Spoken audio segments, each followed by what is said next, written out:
Hi, my name is Bill Reed. I'm with Atlas Outdoors, and today we're going to show you how to set up your OVS awning and walls for your Atlas outdoor trailer. All right, so once we're at camp and we've got the trailer set all the way down and it's all leveled up, it makes it a little bit easier to reach, but you've got two Velcro pieces on each end, and then we're just going to unzip the bag. Once we've got the bag unzipped, we'll flip it up just to make sure that it's out of the way. You have three Velcro straps that holds the awning itself, and it just kind of rolls down. Once it rolls down, we're going to reach the front one and we're going to pull it all the way around.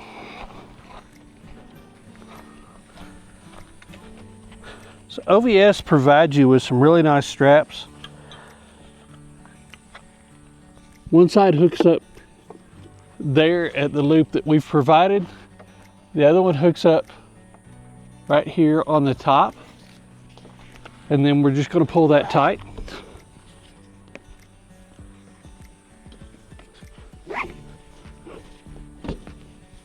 And we're ready to go do the front. Now the front is tucked in underneath, so we're going to swing it around.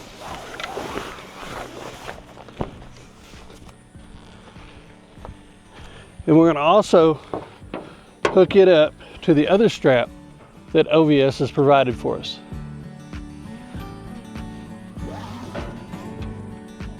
Now on a non-windy day or a day with a light breeze, 5 to 8 miles an hour or so, you can leave this awning freestanding just like it is, and it's going to be fine. It's not going to go anywhere at all. If it does get higher than 10 miles an hour or so, then you're going to want to probably drop the legs and then tie it down with the tether cords that they send with it.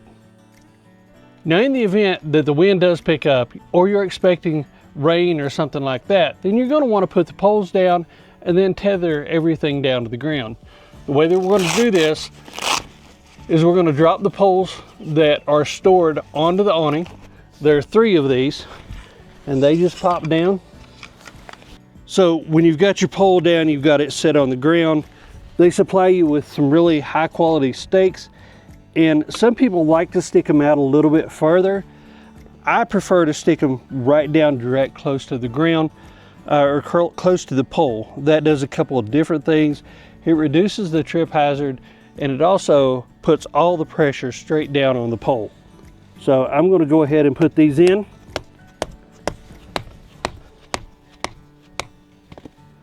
And then these are the cords that they send you. These cords are really neat because they have this bended piece of metal, and what that is a lock. So as you put pressure on it, it tightens up. If you pull it up this way, then it slides really easy. When you get it where you want it, it locks again. So we're going to wrap that part right around the stake, and then from there we're going to take the twine and put it up here inside one of these eyelets. You can tie this in several different ways. I typically use a bowline knot. They're easy to put together, they're easy to take out. If you don't know how to tie a bowline knot, there's a million different videos on YouTube to show you how to tie that. Once it's all tied up, then we're just going to raise this up, tighten it with your keeper, and you can see that's tight. Now I've got these 2 poles set up this way, and there's also a 3rd pole right there that you can drop down that stows away with the awning. In the event you need to add more poles, like I said before, you have poles that are stowed away right here under your kitchen. So I've got these 2 poles set up, and in the event that you have heavy rain coming in, there's another option that you have right here, and that's to put another line in the middle. By putting this line here in the middle, it's going to give you the ability to create a V in the awning material to where the water will sheet right off instead of pulling up on the tent itself.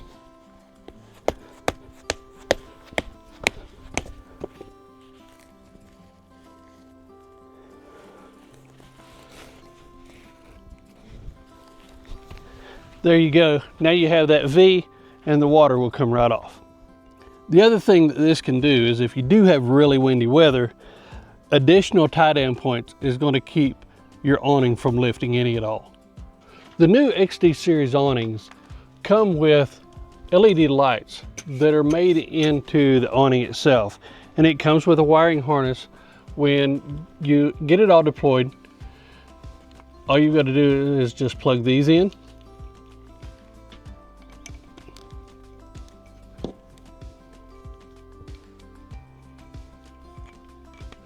And then we have provided a 12-volt socket outlet right up here just for this awning. And then you've got your power switch, turn it on, stow all of your wires back up here out of the way. The awning walls for the OVS awnings come packaged relatively small compared to a lot of other wall systems. This one comes in 3 different bags and they're all labeled. This is wall 1, this is wall 2, and this is wall 3. You can use all of the walls together or you can use them individually. The awning itself is also labeled walls 1, 2, and 3 for the corresponding areas where they hook up. In order to attach the walls to the awning, we're going to need to remove these tether ties for now. We can use them later to add increased support, or we can use just the walls as the tethering system. When you get ready to put the awning walls on, you're going to need the support of all of the poles that's already on the awning, plus the ones that are supplied with it. So these are the awning poles, and they have 2 different ends. This is the ball end that would typically rest inside of the socket that's on the awning. The other side is a post end, and that's the one that's actually going to go up here in this section of the awning. When it comes to setting these poles up and getting them the right length, they just slide out and then they twist to lock, just like any other one would do. So we're going to put it in the hole here, stretch it out, and lock it down. We're going to do that for all of the poles around it. So as all the bags had a wall number on them, it also has corresponding tags on the awning. That way you know where those walls go. Another thing I'd like to point out is when you put this up, you don't want your ends to be right here as far as your zippers go. You want them right in the middle, and the reason is they won't get collapsed like that or get damaged. Like I said before, you can use all of the walls together or you can use them individually. The first wall that I'm going to put up is wall 3, and a lot of times we just use this wall to kind of enclose this space, and I'll show you how that's done.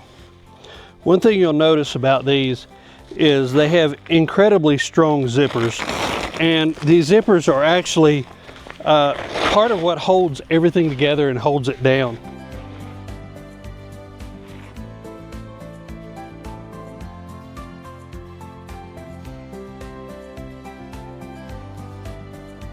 One thing you'll notice also is how light and easy this is to install. I'm doing it by myself.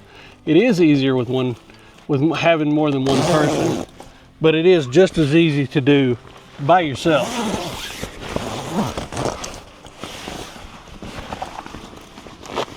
Now, a lot of your wall systems that you get are vertical walls. Now what that means, what that means is the material just comes straight down. So if you look behind me here, you would just get a vertical wall right here, and that's all you would get. But with the OVS, you can see the wind's helping me already. You're going to get a lot more room when you get this staked down, because these walls actually kick out. All right, a couple of the things that I want to point out about these walls is the brass rings, so you're not going to pull those out of the wall material. This is a ripstop wall material, and it is waterproof, so that's another big plus. The other part is the bungee cords that they use down here. So they've got some flex to them. So with the wind, they will move in and out a little bit, but they're moving in and out on the bungee cords and not creating undue stress on other parts of the system. Any event that you want more stability with the walls, you need to anchor them out a little bit farther to increase strength, or you just want to create a little bit more room on the inside, they've sewn these D-rings in here to where you can pull these out as well, and that gives you a little more stability here, and it also gives you a little bit more room inside. From here, I'm going to go ahead and set up the rest of the walls to show you the whole enclosure system.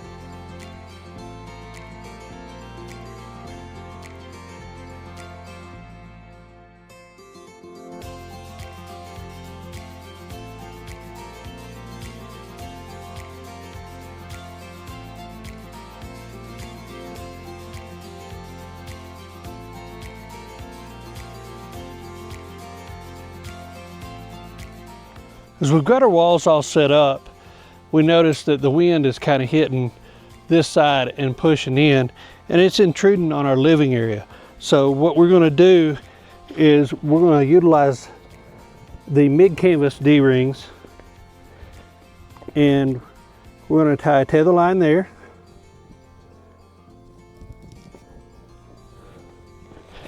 And then we're going to come back, I don't know, probably 4 feet or so.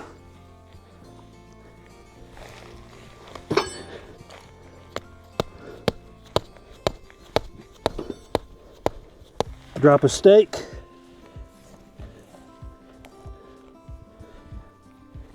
and pull that back. And as we do that around a couple of these, it'll open that wall up.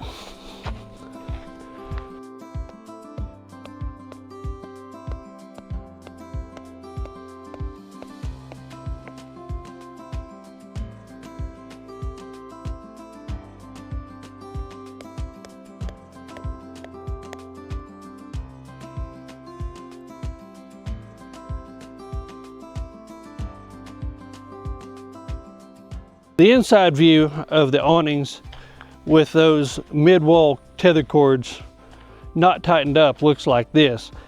Now, if I tighten those up, you'll be able to see how the wall comes out and gives you quite a bit of extra room. It increases your living space quite a bit. Throughout this awning wall system, there are multiple different windows that you can open up.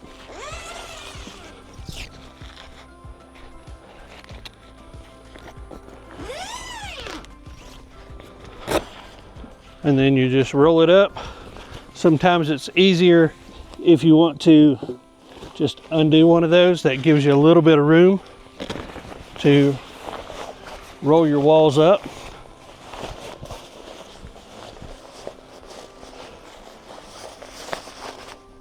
They have a good closure system up here that helps you keep that stuff up and out of the way.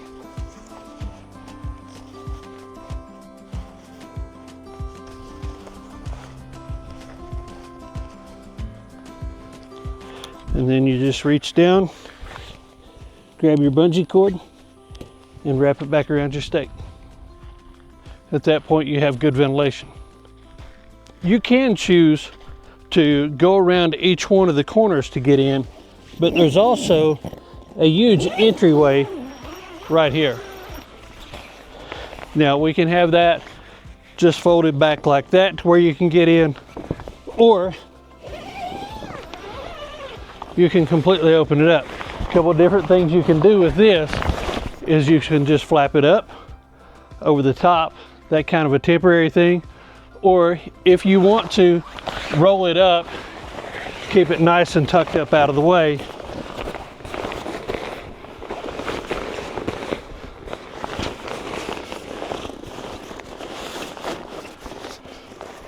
you can also do that with the same T-and-loop closures that you have on the windows. With the door and the screen windows open, you can really feel the breeze blowing through here, and you're still really protected from the elements. If it's raining or sun or anything like that, you can really enclose this space and be shaded, but still get a good breeze. It's really nice. So inside, there's a huge amount of room in here. And just to put it in perspective, I'm going to open the slides up and show you just how much room there is around these. But one thing that I just thought of that I didn't show you is the ability to kick these poles out to give yourself more room right here. So these poles, you can kick out like that, and that gives you a lot more room around each side. By moving those poles to where they're in line and they come out to here, it also tightens up your material on the sides as well. So back on the inside, we're going to open all the slides out just to show you how much room there is to live and work in here.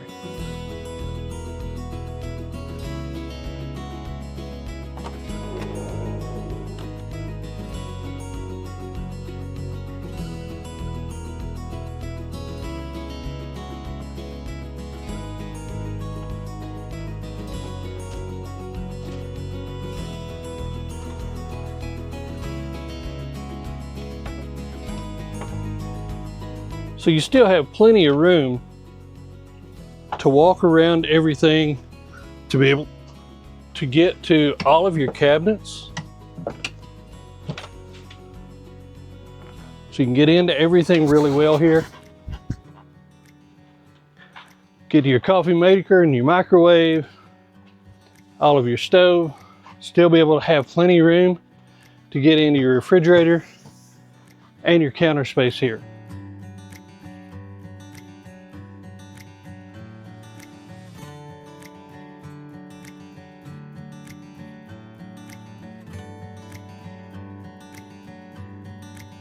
There's several different ways that you can close this awning up and stow it. A lot of people have problems with it, and that's the reason that they don't actually use their awning very much. So I'm going to show you the proper way to do it, and it's the easiest way to get it put up, stowed away, and you can do it in just a few short minutes. Let me show you how.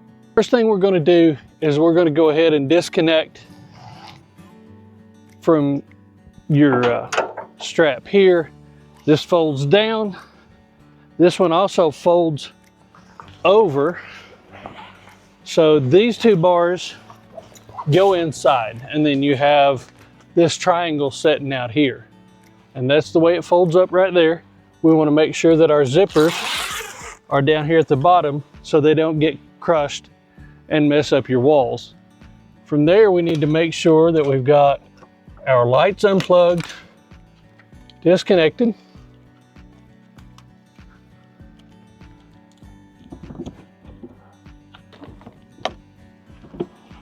We'll go around to the other side and disconnect this strap as well. When we disconnect that strap, everything just kind of accordions around.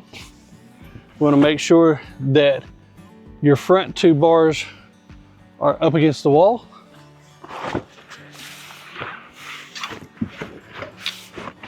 And at that point, you have your bars exactly where you want them. Now you have your rings for your other straps that you need to make sure you have out.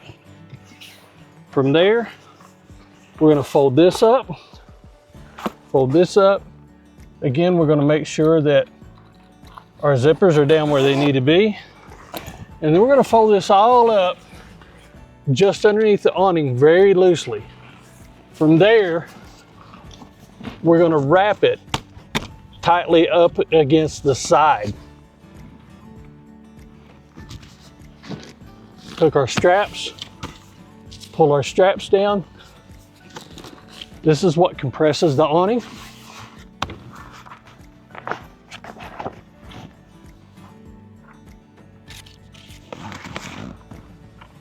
Now I'm really taking my time here. Then we're going to pull the cover down, make sure that the cover is completely over it.